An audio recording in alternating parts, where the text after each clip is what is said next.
about my 21-day cleanse?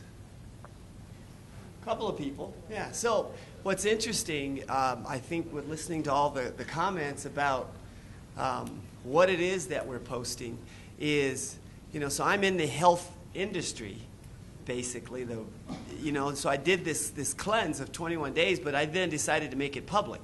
It really applies to my industry and what it is that we do, but it also became something very personal, so people kind of got to know me a little bit more with seeing what was it that I posted with that. And I walk into the meeting, and I've had a dozen people say, so how's that going? Tell me more about it, right? So literally leads into my business because there is some things that we're doing to drive more business with it, but it was also very personal with something that got results for me. Right. And yeah. And it's on brand for you. You're in a physical business and things. While my business is more about dating, nobody wants to read about dating, but people want to read about food. Yeah. So my audience, by going to that route, is so much larger than trying to do something about dating. Can I throw this out? I'm under the propensity to believe that people will read more about things they do more frequently. So you eat 3 times a day. You don't go on, 3 different dates a day you don't do probably too often,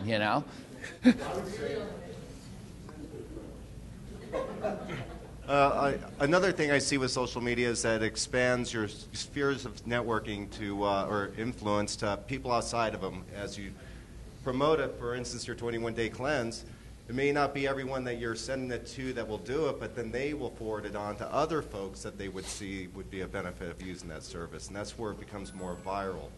So it's not just the target audience, but it's making the message right so they will share it with their audience as well and make it, expand the network for you. I heard about Stan's cleanse from Mike, not through social media, but just, hey, just conversation. Peter? What I was going to say is, if I'm single, I am interested in reading about dating if it's going to help me do it better. Do you know what I mean? So I think one of the main overall goals for your content is to be interesting, to be useful. I ate lunch and the special was really great. Might be useful information next time I go to that restaurant. Right. So here, getting back to our featured conversation today a little bit, how do you measure that return? Okay, so, there are no analytics. My background's in finance and accounting and numbers, and that's what I enjoy doing. But these things that we're talking about, I can't ever look at on a sheet, and I especially can't do it month over month because the things that we're building through social media is a community and a network and a bunch of things that may not come to any sort of a bottom line for, it certainly isn't going to happen the first day you start. It's not going to happen a month after you start. It might be years. I'm going to go here real quick. Yeah. Well, content's usually the most difficult for us to track, but we find for different channels like Facebook, Twitter, LinkedIn, they all have their own metrics to measure.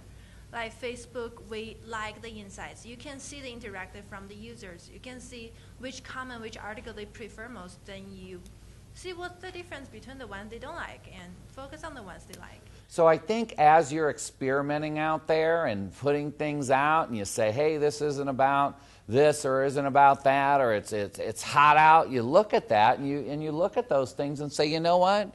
My audience, my people that I've attracted into my community value that equally to the meat that I'm putting out there every single day, and you see kind of what environment you're in, and you tailor your content to that. One of the huge things in the world today is to listen to what people want and to track it and to give them more of that and listen and then react. Listen and react, listen and react. And so active listening, real important.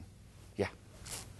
Is there an analytic that tells you how many people have been to read your post? Because what I'm using right now is I'm going, okay, I had 6 likes. There's got to be some kind of formula for how many people really looked at it and how many people liked it. Who wants to answer that?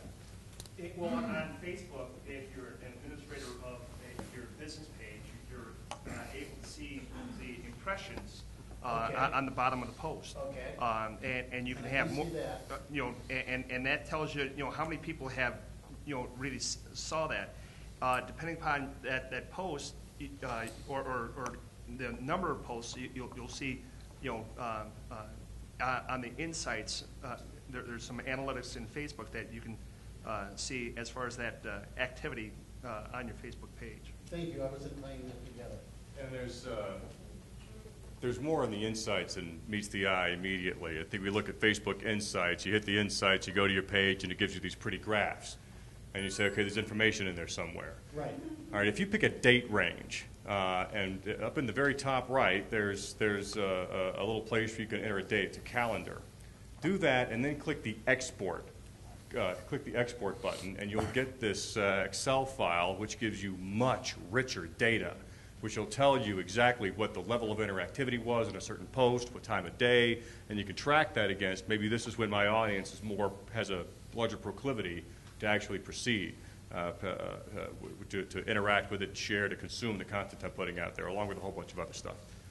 I just want to correct a little thing. The impression is how many people saw the message status on the wall.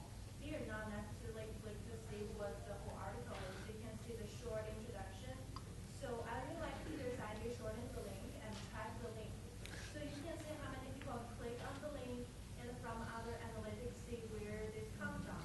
So impressions don't tell you interactivity. Yeah, so basically she's saying that the impression analytic is solely a measure of how many times that showed up when somebody went there. But you can't tell anything about engagement from an impression. That's just how many times it showed up on the screen. It doesn't mean anybody cared, is what you're saying, right? And so impressions, I don't really ever care about impressions. You just showed me something and nobody cared. It's kind of like the distribution of a newspaper. Doesn't mean anybody read it. They made 350,000 of them and they sent it out and nobody cared. So yeah, I would much prefer to track the link and see what got engagement on these sorts of things. Let's go back to the building of the community around your brand and the thing that you're building every day. You're getting more likes, you're getting more followers, you're getting a larger community of people that are coming in and on all of that. How should we put some ratio on that, or how could you measure the return on that? They've not bought yet. And it might be years before they buy, but you're an influencer in their world, and you have the ability to reach them. Let's talk about that. If I run a 15-second TV commercial and I run it to all of Denver during the Super Bowl, right? What's that going to cost me? Let's say it costs me $100,000. I don't know what it would be. $1 million, $100,000, $1,000, whatever. So it costs me, $10,000 to run that commercial. Isn't everybody who likes you, if they're getting alerts, if you're showing up on their thing, if they're a contact, maybe this is a way to do it, is to say that you have the ability to reach another person and to put a value on that person, that you might be able to engage with something that you come up with later at a time when they may need something. So, a lot of companies, we have a burst email program, and they'll put a value on getting a new subscriber, and that value can be $5, $6, $10 that I got by having that person engaged with my community now. Is there anybody that's measuring that and assigning any sort of a value, or any other ideas on how to put a number on that, Steve? How do you do you put a dollar value on a follower? Is that on a like? We don't put a dollar value on a like right now, but we do have a dollar value, an estimated dollar value on anybody who joins our newsletter, and that we can follow that if they join our newsletter, on average, they're going to bring, either from themselves or by forwarding it, referrals, etc., X amount of dollars. Okay. Our newsletter actually has an ROI of almost 4 years. We're seeing people who joined our newsletter when we started 5 years ago who are now bringing in. But do you give the value when they sign up? You say $5. Sure, it's a little more convoluted than that, but yes. Okay. Because you'd almost need to get it down to that to be able to do it. How do you guys do that? Well, it depends on the goal. If Would you mind standing up? Your voice is a little bit more quiet. Yeah, that's okay. We think it depends on what goals you set for the social media. And if we do like brand awareness, which is really hard to track, then we track the traffics to the website.